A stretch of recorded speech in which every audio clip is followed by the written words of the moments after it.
Welcome back to SwissWatchExpo. This is Richard, and if you're into diamond studded stuff, gentlemen, this may not be for you. But if you have a lady that's into diamond studded stuff, this is the video for you.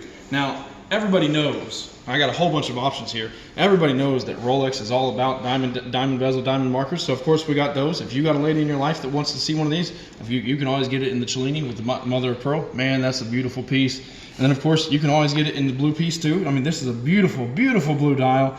And of course, what lady wouldn't like to have this on their wrist? Now we go over to the Omega here. Now this is the larger size, and this is for a bold woman that wants to really show off the diamonds on her wrist. I think this watch is going to be a great fit for that lady. Now, you may be one of those guys that's the baller on the budget. We've got some of those for you too. Maybe the Rolex isn't in there. My wife is still waiting for her Cartier too, so I feel you.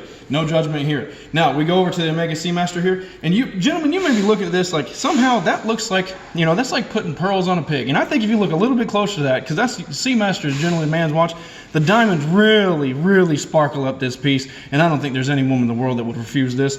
Then, of course, we got the beautiful, beautiful tag heuer. Now, this watch is still 300 meters of water resistance. That is an absolutely outstanding buy, and of course, you still get the diamonds, and of course, we got the aqua timer as well. These are just really awesome watches, and if you got a lady in your life that's looking for some diamonds, come check these out at SwissWatchExpo.com.